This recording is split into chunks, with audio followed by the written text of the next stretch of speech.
बेंगलोर में हुई विपक्षी एकता मीटिंग से जितने भी मुसलमान भाई खुश हो रहे हैं वो ज़रा खुश मत हो ज़्यादा, क्योंकि वो जो भी गठबंधन हुआ है, जो भी विपक्ष पार्टी आई है, वो तुम्हारे कुछ काम के लिए नहीं है, तुम्हारा कुछ फ़ायदा नहीं करेगी।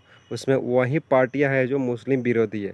जैसे एग्जाम्पल के तौर पे शिवसेना, उद्धव ठाकरे वाले।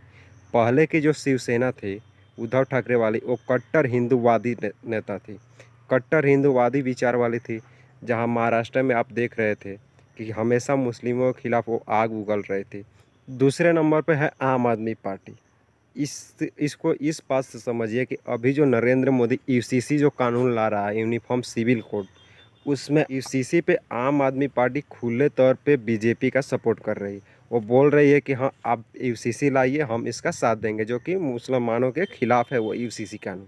और सबसे बड़ी बात, मुसलमानों का इकलौता आवाज़ उठाने वाले असदुद्दीन साहब, हैदराबाद से जो सांसद है, उनकी पार्टी है AIMIM, ऑल इंडिया मजलिस इत्तेहादुल मुस्लिमीन। उनको 2 बैठक हुई, पटना में भी विपक्षी एकता का बैठक हुआ, बेंगलोर में भी विपक्षी एकता का बैठक हुआ। दोनों में से कहीं भी उनको नहीं बुलाया गया। क्यों? क्यों नहीं बुलाया गया? उनको लगता है कि ये सिर्फ मुसलमानों की हक की बात कर रहे हैं और हम मुसलमानों का हक लेने नहीं देंगे। यही वजह है, दूसरा कुछ नहीं वजह है। क्योंकि अगर असदुद्दीन ओवैसी आएंगे, वो गठबंधन में शामिल होंगे, तो वो भी शर्त रखेंगे कि मेरे को इतना सीट चाहिए, मेरे को अगर हम लोग जीतते हैं तो मेरे को भी मंत्रिमंडल चाहिए, मेरे को भी कैबिनेट में जगह चाहिए।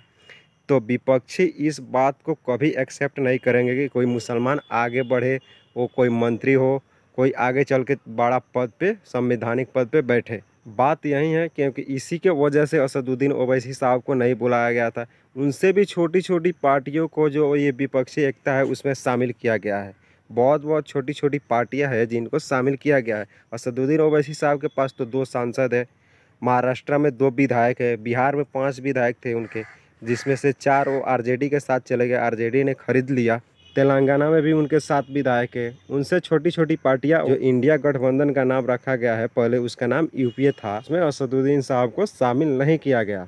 क्योंकि अगर असदुद्दीन साहब आएंगे, इंडिया गठबंधन में आएंगे असदुद्दीन साहब, तो वो आप आदमी से बोलेंगे कि आप यूसीसी को सपोर्ट मत कीजिए, लेकिन आप आदमी मानेगी नहीं, वो सपोर्ट करेगी, तो ये दोनों में आपस में मतभेद होगा।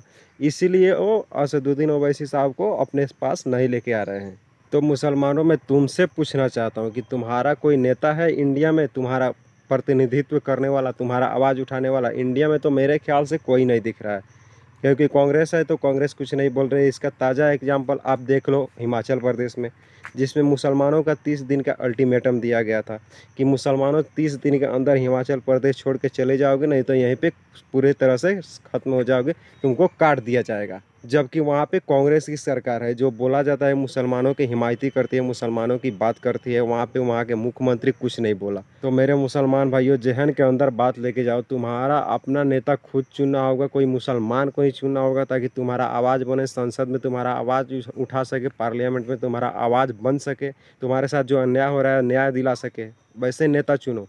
ये नहीं कि कांग्रेस के भरोसे छोड़ दिए, आम आदमी पार्टी के भरोसे छोड़ दिए, जेडीयू के भरोसे छोड़ दिए, लालू यादव के भरोसे छोड़ दिए।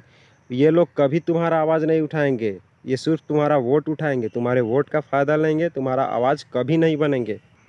तो इसलिए मुसलमानों से मेरा खास रिक्वेस्ट है कि अपना नेता खुद चुनो। असदुद्दीन ओवैसी साहब अगर जहाँ भी जा रहे हैं उनके बात सुनो, अच्छे से जहन में समझो, क्योंकि बहुत सारा एग्जाम्पल है जो मुसलमानों के खिलाफ ये लोग कुछ नहीं बोल पा रहे हैं।